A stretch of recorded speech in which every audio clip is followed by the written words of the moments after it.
Hello mga idol, magandang hapon sa inyong lahat. Dito tayo sa ating kamatis mga idol para i-update sa inyo ang resulta mga idol, ang kalalabasan mga idol. Kasi medyo matagal na tayo hindi naka-update sa ating kamatis mga idol. Punta tayo doon at ipakita sa inyo mga idol. Nga pala, kung bago ka pa lang sa aking YouTube channel, paki-subscribe po, like and share. So ayun, punta tayo doon mga idol.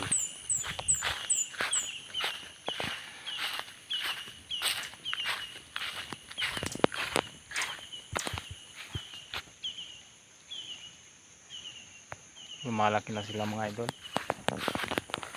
at saka may mga bulaklak na mga idol mga idol, kung mapapansin nyo. So ito na po ang ating kamatis mga idol, 2 months old.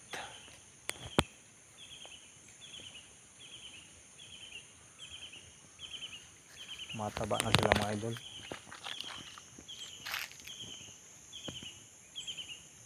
Sa mga bago pa lang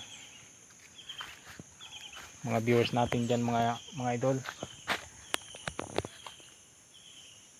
meron tayong meron tayong kagawa ng video, yung unang video natin mga idol, sa galing pa po sa punlang kamatis natin mga idol. pwede kayong pwede kayong pwede kayong manood doon mga idol, yung dating punla pa to. So ang resulta ngayon mga idol, ito na, marami na silang bulaklak.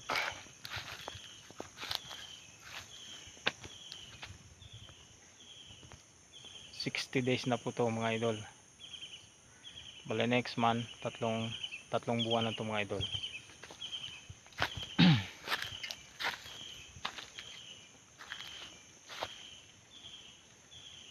Nagdilig ako kanina ng tubig, kaya lang hindi pa natapos mga idol, kasi busy ako doon sa kabilang mga idol para sa ating talong.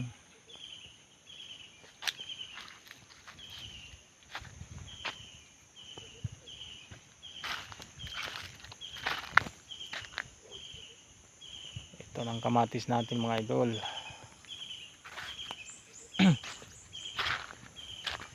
Tsaka kung makikita nyo mga idol bunga, may bunga na mga idol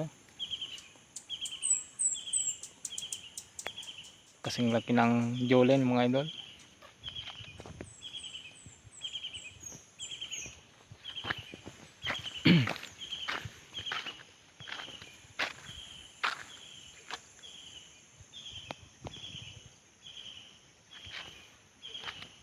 Lumaki pa to konti mga idol, estimate ko abot pa to mga hanggang dito mga idol.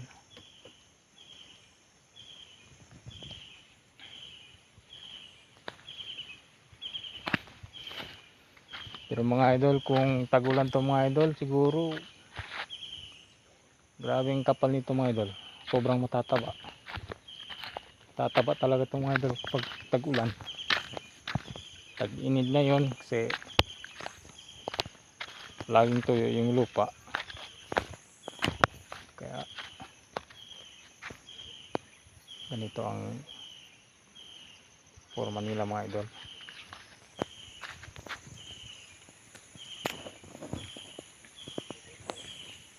Okay na sila mga idol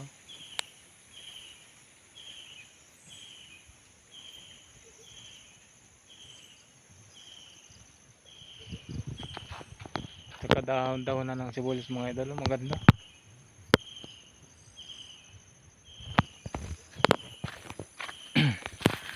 Mga idol may bulaklak na sila mga idol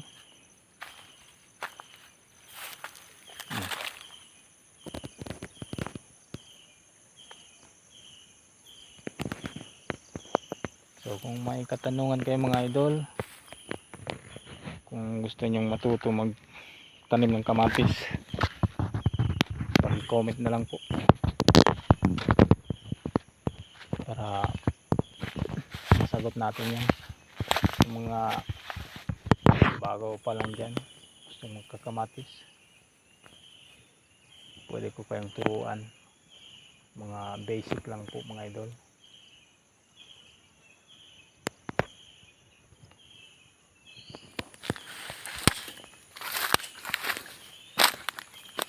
Maganda na mga idol. Saktong sakto, barato ngayon.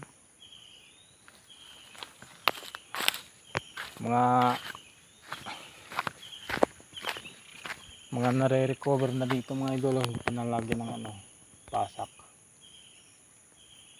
Kasi medyo hindi pa man masyado malaki mga idol. Siguro by next week lagyan na to ng pasak para matalian ng mga idol.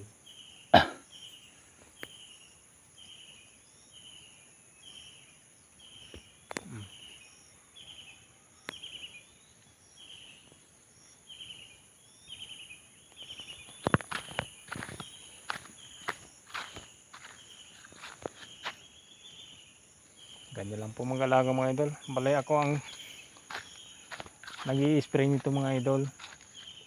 Kasi papa ko, siya ang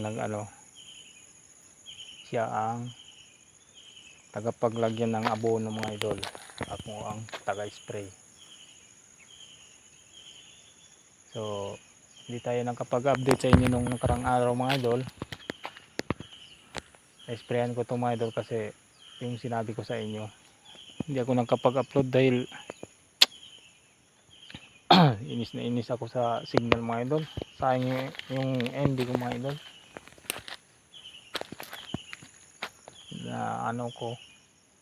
Na in-upload ko yung video.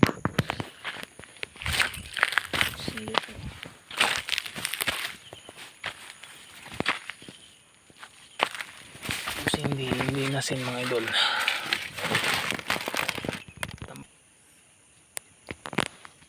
Continue pa rin tayo mga idol kasi may dumaan na mamaw. I-stop ko yung timer. Kaya yun mga idol, hindi ako nakapag-upload ng karang araw dahil bulok talaga yung signal. Ni-sprayan ko to ng pampabulaklak, fungicide, insecticide. So yun ang na-sprayan ko mga idol. Pero huwag kayong mag-alala mga idol, pakita ko pa rin sa inyo. Siguro ba makalipas mga 4 na araw mga idol, sprayan ko to ulit. Yun, pakita ko na sa inyo. Bale, i-upload natin yung video mga idol sa madaling araw para maka-upload talaga mga idol. Kasi pag madaling araw mga idol, malakas yung signal. Kaya pakita ko sa inyo mga idol yung mga gamot na ginagamit ko mga idol. So sa ngayon mga idol, busy tayo dito mga idol sa kabila.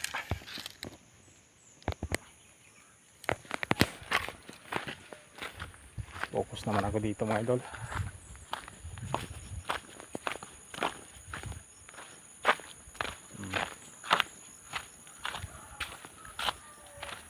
Bale, tinabasan ko yung yung sagbot mga idol. Tsaka yun dyan sa taas mga idol tinabasan ko yung hindi ko na-spray ng Roundup.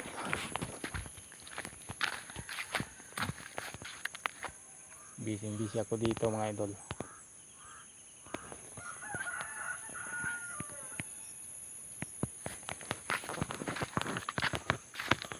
Dito naman tayo ngayon sa kabila. Kasi by May siguro mga idol, pwede na tayo magpunlang talong mga idol. ipupunla ko na yung ano, yung isang lata kong talong mga idol, Calixto F1.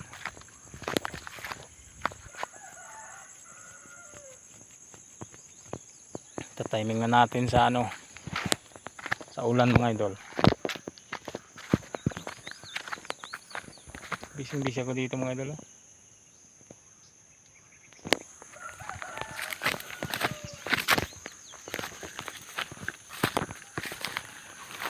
Bali yung karabo natin mga idol nandiyan sa baba.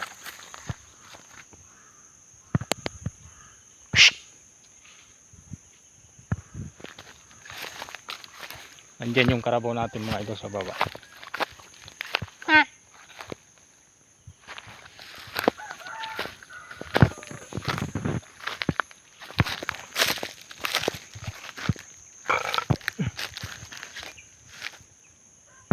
Nandun mga idol.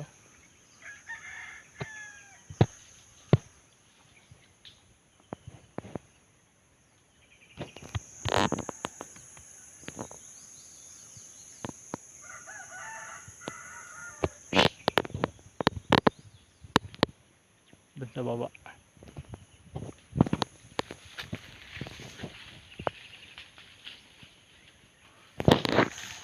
So yun mga idol, pinakita ko na sa inyo yung resulta ng kamatis natin. Saka yung dito mga idol.